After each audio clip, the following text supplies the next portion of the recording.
Hey, yeah, Mike, obviously you're going to get a lot of questions about expectations and what everybody's excited about this team and everything. And Yeah.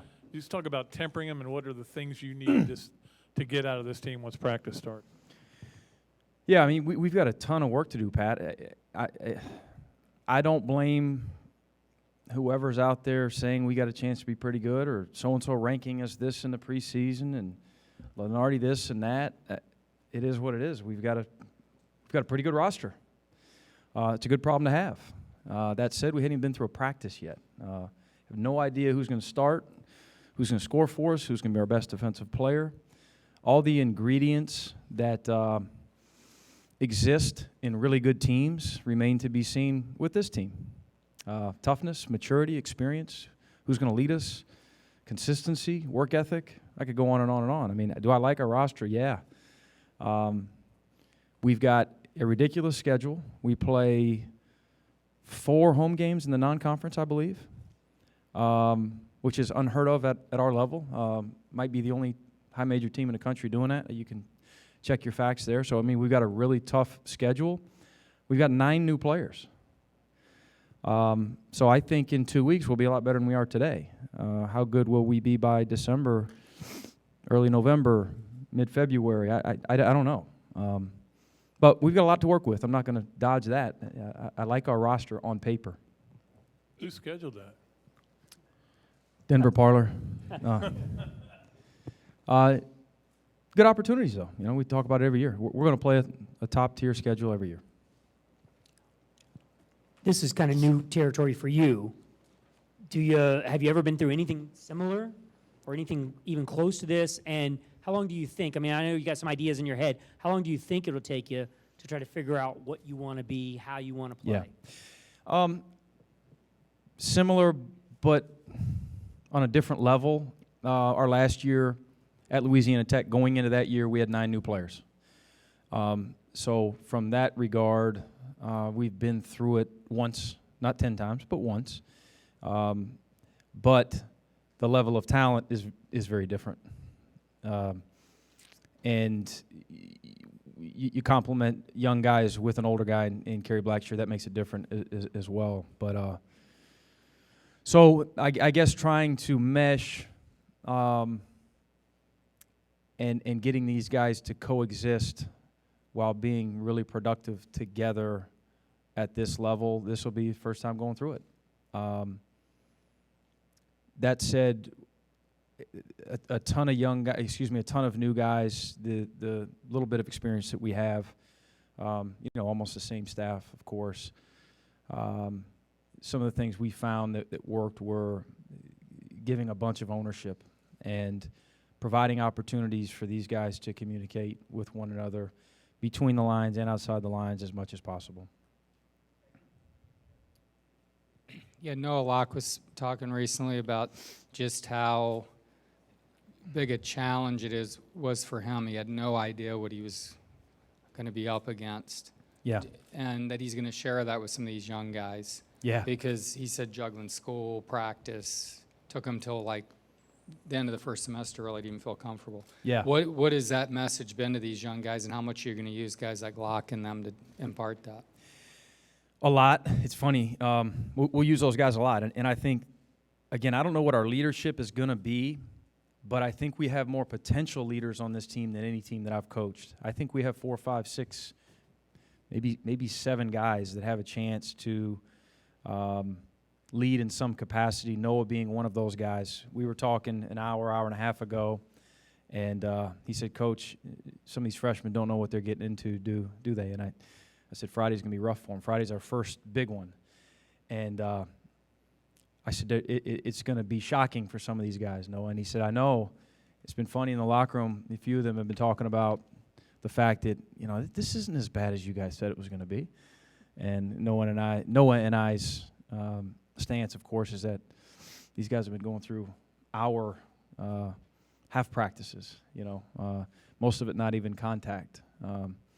So it's going to be a rude awakening for some of these guys, and how quickly they get adjust to the level of intensity and fatigue, the level of competition. will be a big factor in how we develop as well. How much differently can you play with a guy like Kerry? Very differently. He's very talented. He's smart. He understands the game at a high level. He's tough. He's stronger than he looks. I mean, he looks strong, but he's really strong. And he's difficult to defend. He's a good defender as well. He gives us an opportunity to play a little bit differently offensively than we've played here. In that, we've struggled to score it on the interior. We've struggled at times to get to the foul line, to throw it in the post. He's the best passing big that I've coached. He's good at a lot of things. Yeah, you mentioned looking for some of those different leaders. Could Andrew be one of those guys, or what is it going to take for him to get there? If you ask Andrew, he's going to be the guy. He started talking about that last spring. I've been open about that in the spring and the summer, that he's challenged himself, and he's made it known that he's going to really step up his leadership. He's got leadership capability and qualities. He's gifted in that regard, and he became a lot more demonstrative late season. He became more vocal, became a little bit harder on his teammates late season, and really was a big reason, along with Kavarius Hayes, that we got into that tournament and won a game. And he wants to take it to the next level. And that's not, I didn't have to beg that out of him. He approached myself and our staff with that right when the season was over with. So he hasn't been on campus long playing for Team Canada. He's been back here for a little bit. And he took those first couple workouts to kind of ease his way back in. And yesterday we saw another level of that, him reinserting himself as a leader. From your perspective, was there anything that had happened that made him approach y'all, or was that just kind of something that came to his own? No, I just think reflecting on the season, in his defense, he developed. It took him time to develop as a leader. He's a true freshman starting point guard in the SEC. So he led a lot more as a freshman than most freshmen do, and I think he's got that in him. We've challenged him since he's been here, but I think he's a really, really smart kid. And he gets it. He knows the game, and I think that he sees an opportunity there for himself and for his teammates to gain from that, from his leadership. Yeah, Mike, are you concerned at all about getting minutes for guys? I mean, it's a pretty deep roster, and as far as, keeping guys happy. Down the road, potentially. Friday will be the first opening practice where we've got 13 healthy bodies, and we've got 14 with Alex Klatsky. And so I'm not going to go there yet. You just never know what will happen. I appreciate being healthy. We're very fortunate to be where we are. Hopefully we can get through today without anything happening, and we can get into Friday, again, healthy and hungry and get after it. And then we'll reevaluate every day, every week going into the season. If we've got 14 healthy bodies early November, we'll have to make some decisions, of course, but that's a good problem to have. And also, Kerry Blackshear said that Scotty is going to be president one day. I mean, do you see that in him? President of what? He's a talented guy. Scotty's very, very talented, on the court, off the court. Yeah, KJ, I'm sure he's starting to take shots at all these young guys. He's probably going to have nicknames for them all in a week. He's the old man in the locker room. Two things. First off, would you talk about what transpired with Andrew playing up in Team Canada?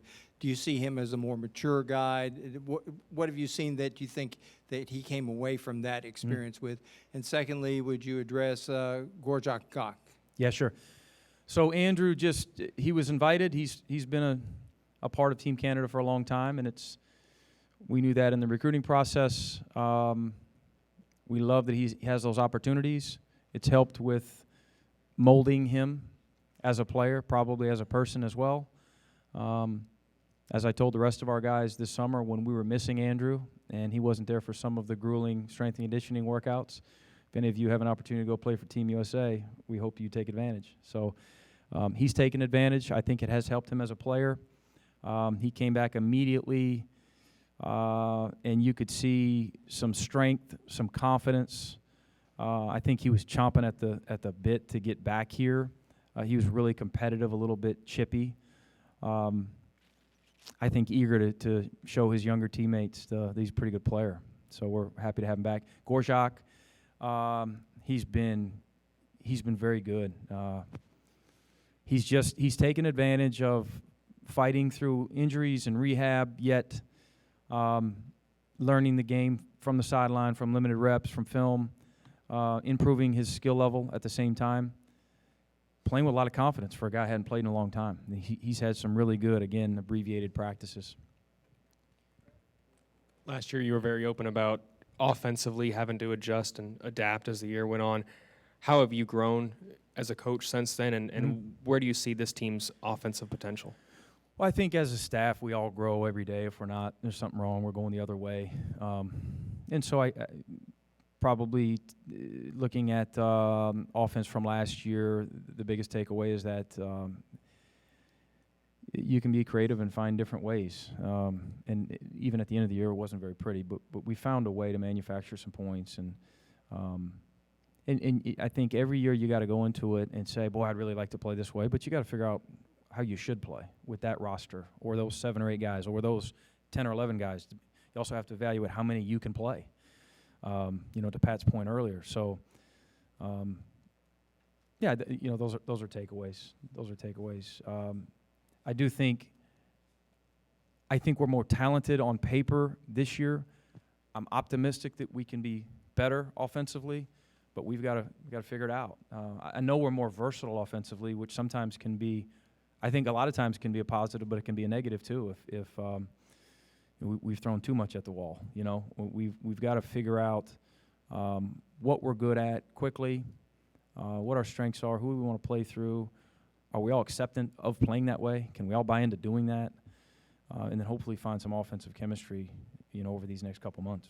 I know you always talk about not wanting to throw too much at guys early, but you have all these talented freshmen, especially Trey Mann, a guy who does very well with the ball in his hands. How what's the focus early in making sure that he can coexist with Andrew to get them full potential out of those guys? Well, not just Andrew. He's got to coexist with everybody. We've got a number of pretty good players. How good, we'll see. We'll see. But Trey's very talented. He was a heck of a high school player, and we were so excited that he came, just like all these other guys. But other schools in our league are getting these guys too. And Trey is he's really talented with the ball. He can score it. He can pass it. He became a developing point guard, playmaking passer late in his high school career, much better than early on when he's always been a prolific scorer at that level. And tell you, he's been an awesome kid, getting extra workouts, always in the gym. He's been a breath of fresh air to be around. And I think he can play a couple different positions. Really, our 2 and 3 are interchangeable. He can play the point, and he can play off the ball too. How do you address the expectations with the team? Do you talk about it? Do you just kind of like leave it in the background, or do you talk about it a lot once? Not a lot. I just don't want to. I just think it's a waste of time to talk about a lot. But it is sitting there, and so we started talking about it late summer when KJ got to campus, and we had almost our entire team here, other than Andrew. And Tyree Appleby, I guess, didn't enroll till the fall. We talked about it in our first team meeting this fall and really have left it alone since. I've just challenged these guys. You've heard it a million times from everyone, and me included. Just let's just get better today. Let's just worry about today. That's it.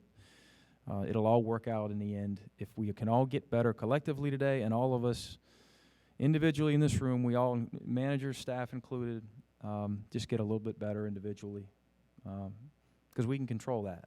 The rest of it, it's hard to control. How competitive do you anticipate practices being compared especially to the last year or two? A lot more competitive than last year. Again, I don't know that means we'll be a better team. I'm optimistic that we will be. I'm hopeful. But we've already had some of these 1-hour workouts that have been very, very competitive.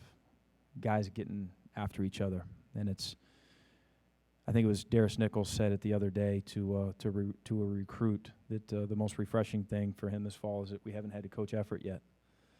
I'm not saying we won't have to coach it Friday, but we haven't had to coach it yet. That's a pretty good sign so far. When you get a graduate transfer like Kerry, how do you balance them buying into the team versus they only have 1 year and they've got their hopes and dreams set on the NBA and other things? Well, I think Kerry could have left. You know, he had a degree. He could have. There was probably a line of people willing to offer him a contract to play professionally. He wanted to pursue a graduate degree here, and he wanted a chance to play for a really, really good team and be a big part of that. And so there's not a big sell to KJ. In fact, he passed up an open shot yesterday, and that I wasn't too happy about, you know, and I let him know it, and he understood it. He's so unselfish. He's leery of stepping on toes. He wants to gel so badly that you can see he's probably overthinking it a little bit. Really unselfish, super skilled. A couple of these other guys we've got to rein in a little bit, but I don't have that worry with him. He wants Florida to win. He's in a good place right now. If we've got 14 that want Florida to win more than anything else, then we've got a chance. Mike, you were talking over here. You were talking about, just wanting to focus on getting better every day and maybe avoiding, listening to some of the outside noise. That's something that I know Dan Mullen with the football team has spent a lot of time on. Have you talked to him or maybe even any other coaches at UF just dealing with that in terms of how you handle that with young players? Not Coach Mullen in particular. We talk about going to the lake a little bit, doing some surfing behind the boat. Some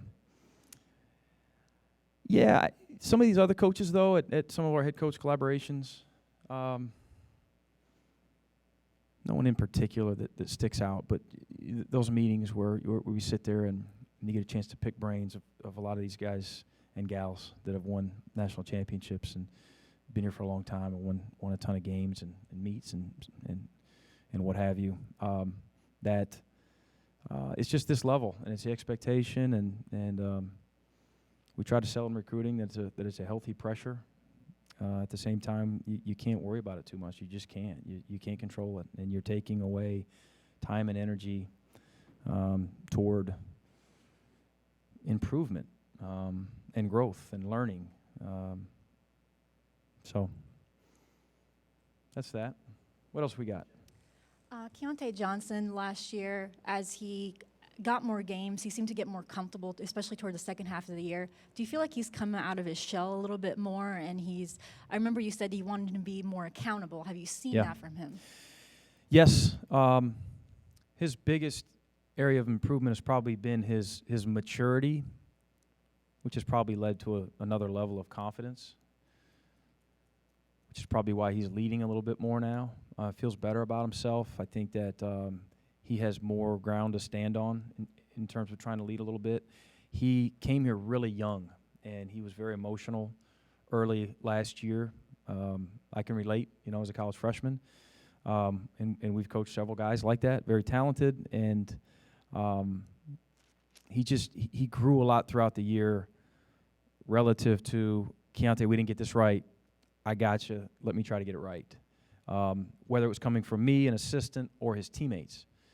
And now you hear him out there sometimes telling a freshman or two, hey, take it. He's trying to help you. I'm trying to help you. He's matured a lot pretty quickly. Going back to Kerry, there had to be some anxious moments waiting for him, watching him take these other visits, waiting for him to decide. What was the moment? Do you remember exactly where you were the moment you found out that he was coming to Florida? Yeah. And what was the celebration like, whether it was with your assistants or and the White family household? Yeah, I celebrated with Denver Parlor. Wasn't very fun. And Chris Harry. Oh my gosh. No, I'm just playing. So it was us three, excuse me, and Paul, and we were speaking at a Gator club in Melbourne. How about that? One of my favorite places. And we were basically mid-event, and I had my phone on vibrate in case one person called because I thought that the decision may be coming. And I excused myself, walked over to the corner, and it was KJ, and you can ask KJ. Crazy story. He told me, I've got bad news for you, Coach, and I was crushed. But I knew I needed to get back to the Gator event, and so I couldn't let myself go there. Just hey, my mindset was, hey, we'll talk later. I'm in the middle of a speaking engagement. I said, so we're on the outside looking in, I guess. Where did you end up choosing to go, man? Hey, happy for you. Crushed a little bit, but we'll talk later. He says, yeah, I've decided that I'm going to go to the University of Florida. You just totally messed with me. Yeah. So I'm still a little bit mad at him for it. I'm going to get him back Friday. So obviously really, really exciting. I mean, he was the best transfer available in the country last year, and he's a really good player. He's an awesome young man. For those of you that had a chance to spend a little time with him, he's a big addition to our program. No, we couldn't. That's right. We couldn't. I couldn't even let the staff or anyone else know, really, because we're back at it, getting back to the event. So, and then get back to your other question. I don't want to dodge it. We all went and had some steamed shrimp, right? And that's it. Steamed shrimp and water. No champagne. Next question.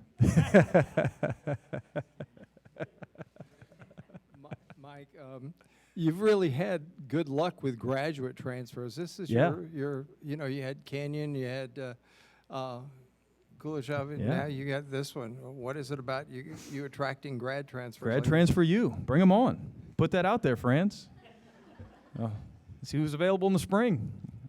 Yeah, we broke through with Canyon, who helped us get Igor, and they both helped us get KJ. I mean, we sold that for sure. The experiences that those guys had here academically and athletically and socially, it was a big selling point in KJ's process. Boy, those first two guys, they were tremendous. Two of my favorite guys that we've had. In fact, Canyon Berry's in there working out right now. Gainesville's a second home to him. We know the National Scholar Athlete of the Year award, SEC Sixth Man of the Year. Igor Kuleshov had a great one-year career. It was a pleasure to coach, and so KJ should be no different. Coach, could you talk about the two freshman big guys, Omar and Jason? Yeah, really different. Both very talented. Both have a ways to go. Omar's got to get a little bit bigger.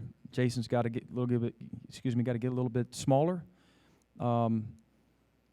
Jason's a power guy, but a skill guy at the same time. Really, really good feel for a big, strong five as a passer. He's got good touch. Omar Payne is extremely long for his height. I want to say he's like a plus. I want to say we measured him at 6'10", maybe with a 7'5", off the top of my head. So I think he's like a +7 guy.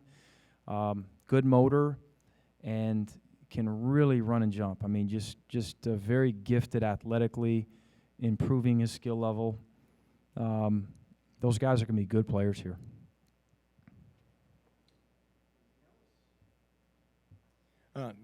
You've played small in the past seasons. Do you envision having the roster where at times you can play big this year? Yeah, I think out of necessity. That's another thing.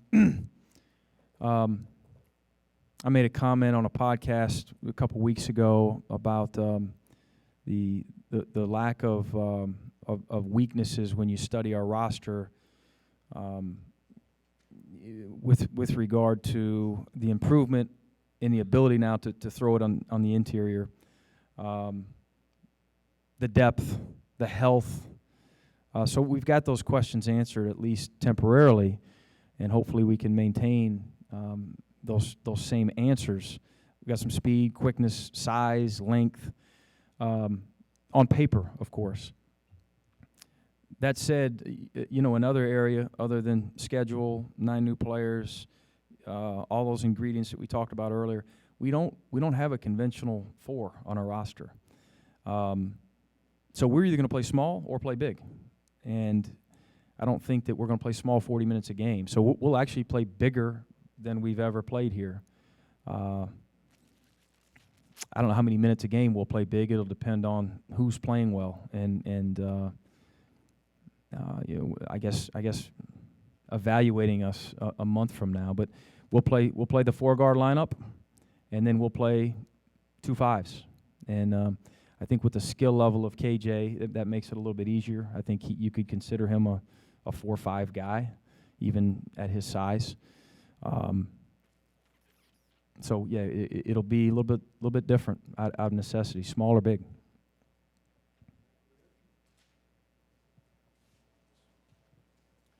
Hey, Coach. Obviously, you lost a few mainstays in the team, the likes of Kayvon, Kavarius, Jalen. Who do you expect to step up and really take control of the team and give your team an identity this year? I think that we'll rely upon the brand new guy as much as anyone. He's coming off a Sweet 16 run. He was an all ACC guy in KJ. I know he's only been on campus for a month, something like that. But we're going to rely upon him, and we're going to let him and challenge him to make this as much his team as anyone else. With Andrew Nembhard, I mean, Andrew had a really good freshman year. He's got those leadership qualities that we talked about earlier. He's as accountable a kid as I've ever coached. He's tough as nails, and I think both those guys are eager to lead. They've been vocal about it. Noah Locke and Keyonte Johnson right there with him. I think Gorjak Gak has got some quiet leadership qualities to him. Dante Bassett's very vocal. And I think those freshmen will pick their spots. Sometimes they're probably going to be told by some of the older guys, hey, we got this. We need you to work on what coach is asking you to do.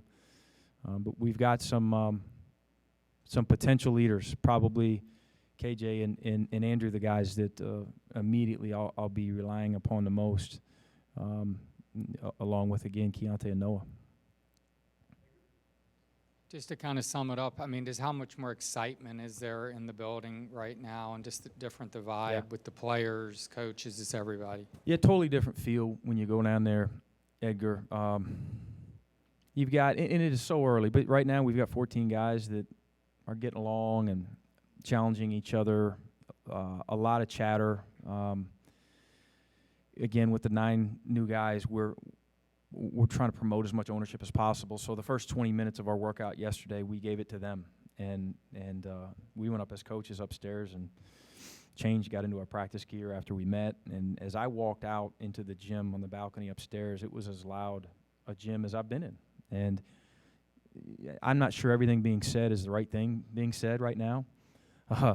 And I'm not sure how long we can maintain it, but it's a good feel. I think our guys know we have a chance to be good, and I think that again, we've got more potential leaders. We've got some talent, we do. It's evident, and so I think our guys are eager as well to get to Friday and to really step this thing up. Whether our freshmen know what they're getting into or not. Thanks, guys.